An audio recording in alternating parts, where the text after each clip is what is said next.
Okay, I want to welcome you to the January Human Services Committee. And I'm calling it to order. First thing on the agenda is to approve the minutes of 12/11/24. Do I have a motion to do so? So moved. Second? Second. All in favor? Aye.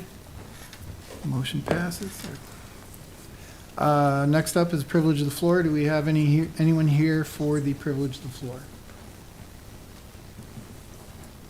Taking out. No one for the privilege of the floor. I just want to say we have a new member of our committee, Lisa Vanstrom. Thank you for joining and look forward to having you with your years of experience. Thank you. I think you'll be a very valuable addition. Okay, up first is proposed resolution to confirm appointment for Chautauqua County Office for the Aging Advisory Council. James Philbin from the County Executive's Office. So unfortunately, we're actually going to have to withdraw this resolution. We were notified earlier today that Ray can no longer serve on the Advisory Council, so we have another name, and we will be back next month with a new resolution to fill that appointment. Okay, Did he just decline it, or why is he? He had some personal issues that came up that would have prevented him from being able to serve. okay. Yeah, anything else? We don't need a motion to withdraw, right? Okay. Thank you. I think.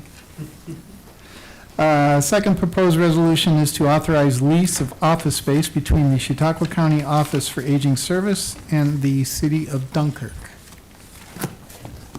Good evening, everybody. Dana Corwin, Interim Director, Chautauqua County Office for the Aging. Diana Songer, Deputy Director of Finance for Human Services. Okay.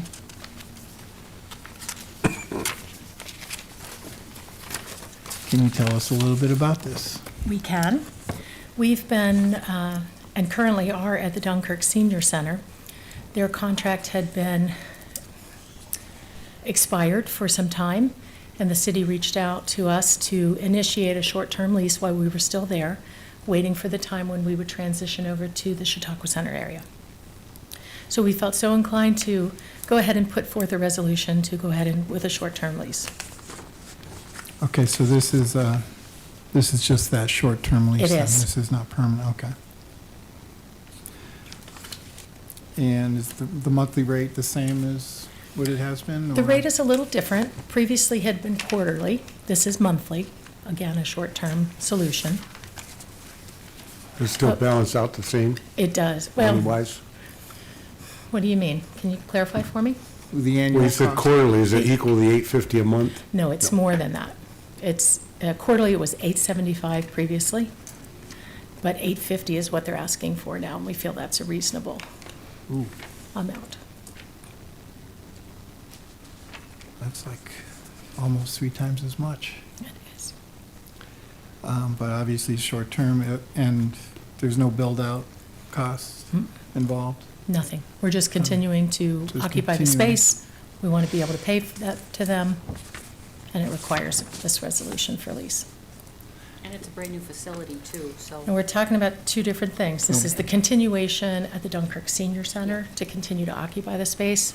Hopefully, in the next 4 to 6 months, the new space will be available. Thank you, Lisa, for clarifying that. So this isn't a 12-month lease, though? If the new space is ready in 6 months, we cannot back out of that? We can. There is a we can. 60-day kick-out for when the new space is ready. Oh, I didn't see, okay. Well, and this is a monthly basis, so it's just Mhm. as needed? This is Yeah. month to month. Yeah, Mhm. monthly. Month to month, as needed. With a 60-day notice of vacate. Right. Okay. And you'll keep track of that? Oh, absolutely. And We've so- been waiting on numbers for the new space. They're promised to be back to me Monday, so we can make some decisions on that space and the renovations that are needed. So we'll have a tight timeline as to when we'll need to end this lease. And you're looking forward to the move, I mean, you know, We are. you're looking forward to the new office space. Mhm. and a change in venue that's a little more private for your customers. A lot more private. We've Better been wanting to atmosphere. expand our Aging and Disability Resource Center called New York Connects to that space. Our plan is to hire a bilingual operator in that area and do, pretty heavy outreach into the Hispanic community in the North County. We're right on the bus route. We will be right next to the Chautauqua Center and collaborate now on a few programs with them. So we feel like we'll have a much enhanced reach into the community. So we're hoping this move happens sooner than later. We are. Okay. Is this reflected in the 2025 budget? It This is. increase? Okay. Any other questions? So it's 6 months is what you're looking to? I'll is- know is it- more. Is it all involved with a contractor letting you know this, that the renovations? will be- We've been working on that for a while, and it required, because the new space needed to have an ADA-compliant bathroom, there was some demolition and some cinder block that required some additional architect drawings. They were submitted, and I've been promised numbers on Monday. So we should know. Now, it's inside work for contracting, so that should be hopefully fairly quickly. I'm anticipating within 6 months, we should be in the new area. And you got to give a 60-day notice to get out of that lease before you can, Mm-hmm. okay. So someone's going to be paying attention to that. Definitely, definitely. Any other questions, concerns? All in favor? Aye. Aye. Thank you. Thank you. Okay, proposed resolution number 3 is authorizing and approving a settlement agreement and an action relating to the opioid crisis, Shine and Target. Is there anyone here to speak to that?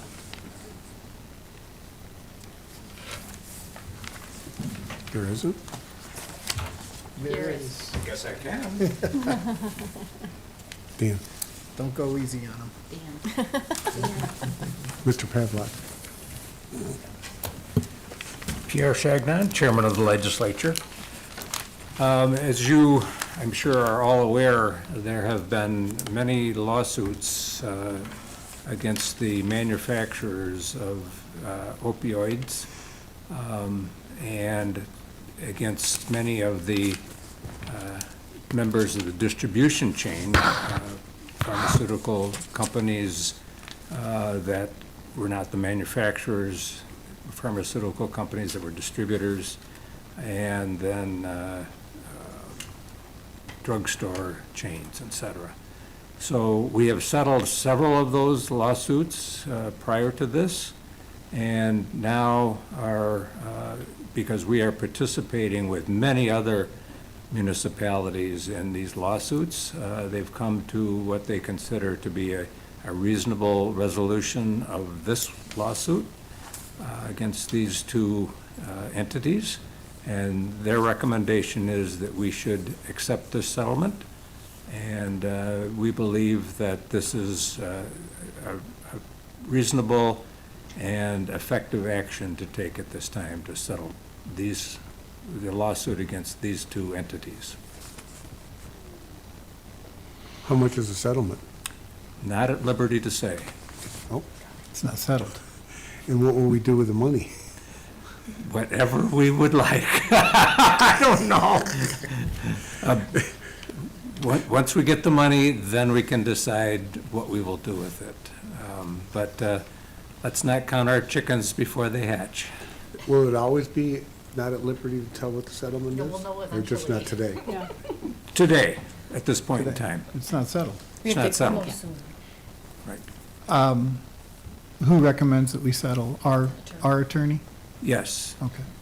Our attorney represented us in this joint lawsuit, and so Okay. our attorney recommended, So it's- along with the combined legal representation, recommended the settlement. And other municipalities that are Yes. with us have Yes. agreed or probably? I don't know what the status of all the other participants is. I don't expect anyone to say no. Yeah. If your legal counsel tells you this is the best settlement you can get, and it's a joint lawsuit, it's hard for someone to break out of that and say, no, we're going to go our own way. How many other are outstanding? Do you know? I don't know. Just curious. Any other questions? This for every county in the state or just our county? How far does this lawsuit go?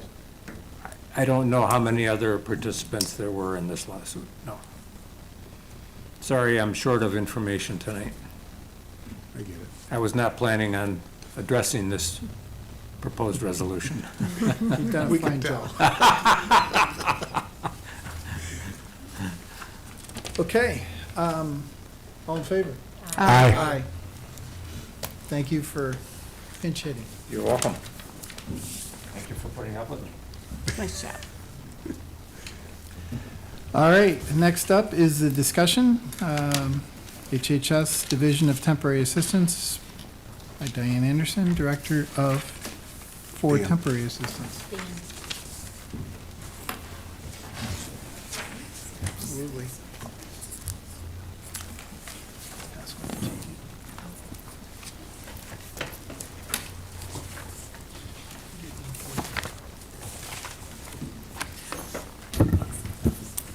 I'm Diane Anderson, the Director of Temporary Assistance. And the information that I'll be sharing has to do with the month of September. The participation rate for New York State was 12.8, and the rest of state was 12.6, and Chautauqua was 10.7 for the month of September. We rank 33 out of 57 counties, or 24th in the state for the highest rate. And in September, there were a total of 195 individuals who were engaged in work activities. 58 of those were counting positively in the rate, and 137 were participating, just not enough to count. We are trying to boost the work experience participation. So at our last leadership meeting with the WIB, we came up with a way to increase awareness both for potential employees and for clients. So we're working on a couple of brochures, one for employers that has some information about the benefits to the business for becoming a work site, and one for clients that will have frequently asked questions and some testimonials from past recipients who have had success because of their participation in the work experience program. How do you plan on just getting these, The brochures. just distributing them? Yeah, to- so the WIB works closely with the employers, so they'll handle, sharing the brochures with them, and we'll share with our clients the brochure for clients. In the month of September, there were a total of 55 conciliation notices sent to those who did not participate in work activities up to the maximum number of required hours. And 36 sanctions were processed for failure to comply. 4 sanctions were in the all families category, 10 were safety net, and an additional 22 were sanctioned for noncompliance with substance abuse. There were a total of 36 individuals in sanction status as of September, and 27 of them are sanctioned beyond their duration period. As of, Meaning what? I so they mean, could have done something to end the sanction, Yeah. but they have chosen just remain sanctioned. So they do count against us in that participation rate when they figure that. Okay. What are some of the reasons that they fail to comply with job cert? I know this. Well, sometimes it's just a matter of not meeting the required hours. So if they miss a couple of hours and it's towards the end of the month, they may not have time to make that up. So that could be one of the reasons. Some people just don't participate at all, and they end up getting sanctioned when they don't participate and they don't have a good What's that reason. mean, when you get sanctioned? They lose part of their benefits. Okay. So they take a reduction in the benefits, and sometimes they just keep that instead of complying. For the non-exempt and exempt, as of September, the number of exempt individuals again exceeded the number of non-exempt. So there were 952 in the exempt category and 744 who were non-exempt. Of the 744, 389 were in the all families category. So if we only looked at those in the non-exempt, if we use that to calculate the rate, it would be 15% instead of the 10.7. The IMA report should be the last page in your handout, has the yellow highlighting. And during the month of September, there were 153 individuals referred for an assessment. 81 of the individuals showed, resulting in a 47.1% no-show rate. And of the 81 who showed, who were assessed, 37 did not meet criteria for treatment. 16 were already engaged in treatment and will now be monitored by IMA, and 28 will be referred to start treatment. Of the 44 new IMA clients, 4 are in short-term rehab, 6 are in long-term rehab, and 34 will be receiving outpatient treatment. At the beginning of September, IMA was monitoring 124 cases, and at month's end, 9 individuals had completed treatment and/or monitoring, and 28 were closed for noncompliance. 5 individuals were determined to be employable, which is a rate of 3.7 for the month of September. And the average number of days to employability was 93 for the month of September. The TA caseload continues to increase, and in September was 1,946.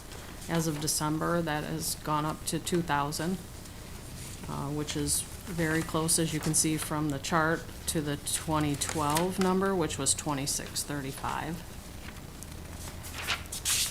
The SNAP caseload remains fairly consistent, and in September was 11,122. I have a question just regarding the TAs.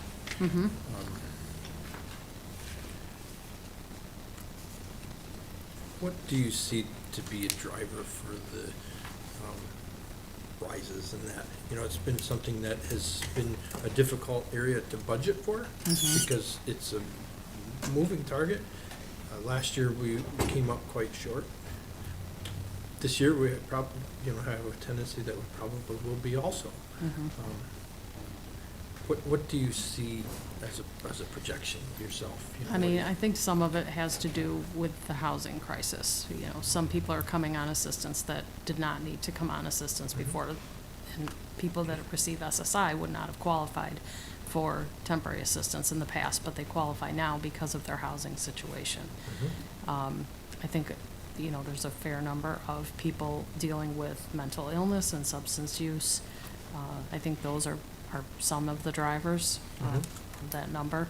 It's hard to guess why it's going up as much as it is now, but I think some of it at times has to do with the economy and those kinds of things, so. But also, it sounds like I think something that would be positive to help is to help our housing situation in our county altogether. Yes. And also to continue to bolster our programs for substance abuse to help maybe curtail that trend of, eventually being on temporary assistance just because of the life choices that are made when you're on substance abuse is what the situation then presents. So, I think positively affecting that, it might not affect these numbers tomorrow, but hopefully in a year or two, or a couple of years, a few years, you'd see a change. Yeah. So I think, anything we can do to help support that would be beneficial. But, Yeah. It is required when someone's on temporary assistance to comply with treatment if that's what's indicated when they go for the assessment. But as you can see by the no-shows, a lot of them end up sanctioned and do not follow through with the treatment. So, yeah. The application numbers, in 2024, they averaged approximately 1,300 per month, and for September, the total was 1,428. We continue to deny about 37% of those applications that we receive for noncompliance or not getting documents in. In the month of September, there were a total of 253 cases residing in temporary housing. And of the 253, there were 98 single males, 79 single females, 3 couples, and 73 families.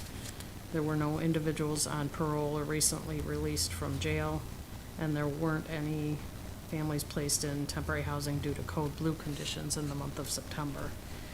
The cost of temporary housing for the month of September was $591,069.88. I did bring a few things about what we're trying to do to help with the homeless situation. We have quite a few things under, we're working on now. One, we did receive an allocation from the state to provide assistance to households with, who have a threat of an eviction or foreclosure.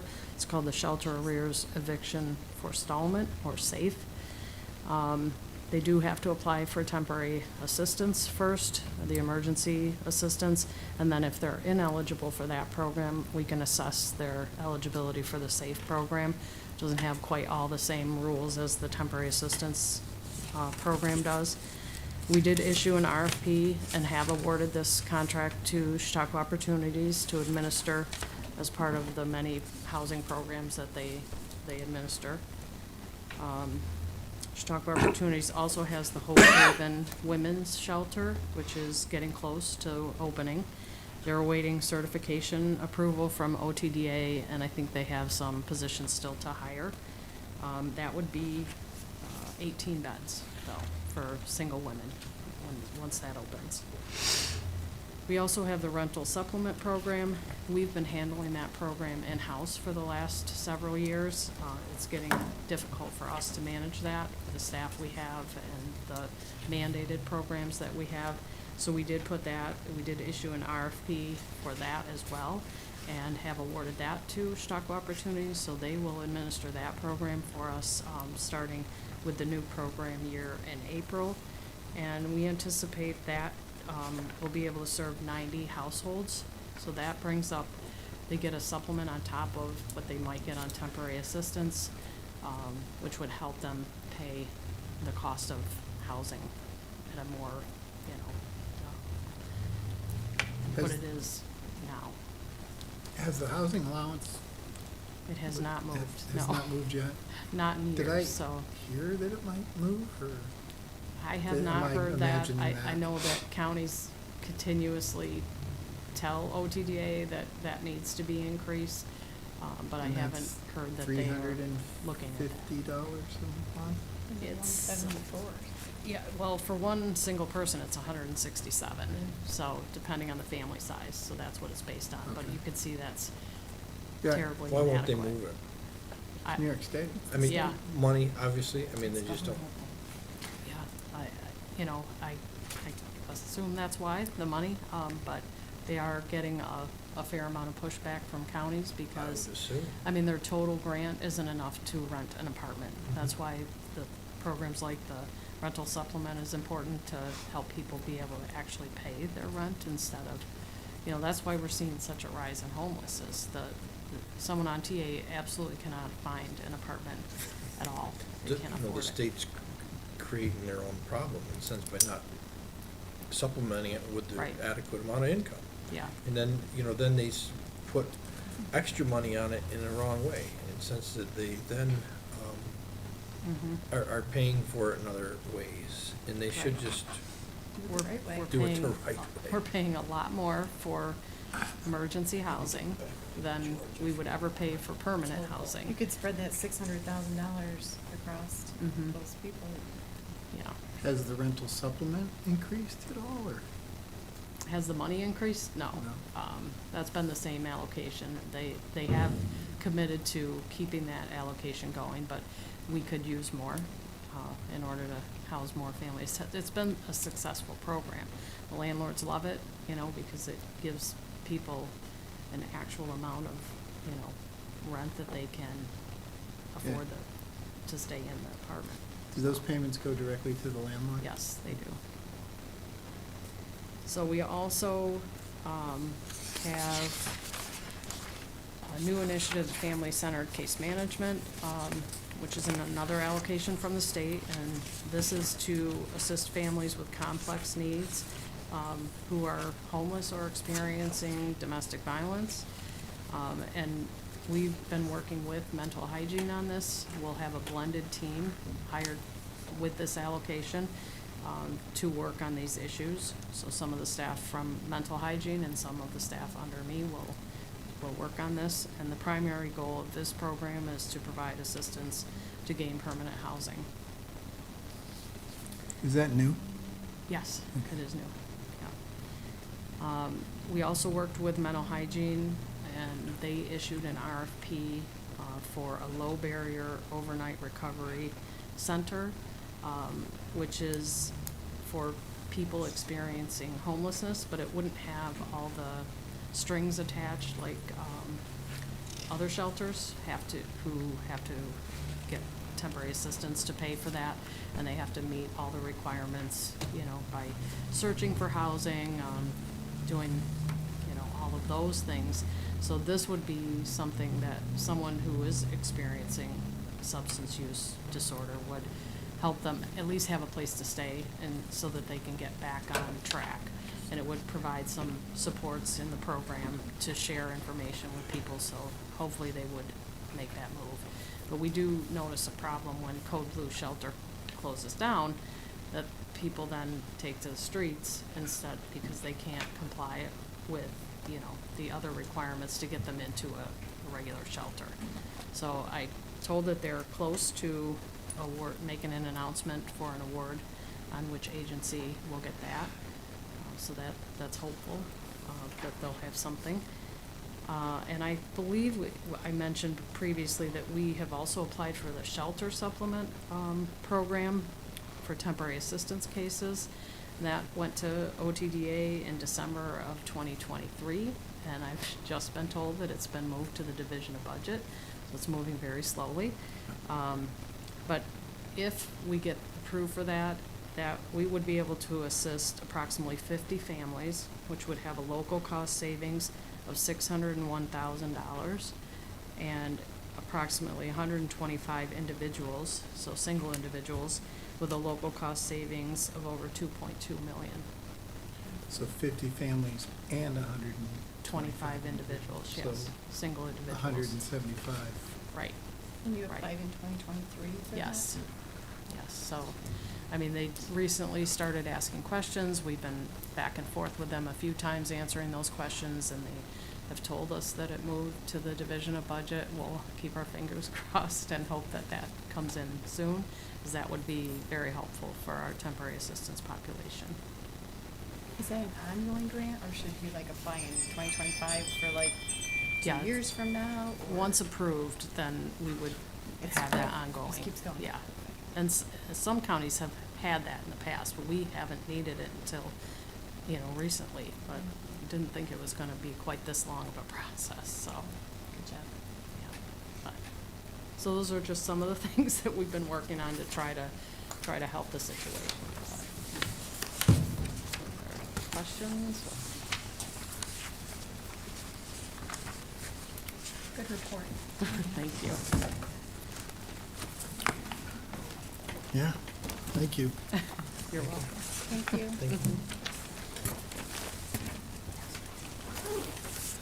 Okay, that brings us to other. Is there any other? Guess not. Do we have a motion to adjourn? So moved. Second. All in favor of that? Aye. Aye. We are adjourned. Thank Yahoo. you. Safe travels home. Yeah. So I started my truck.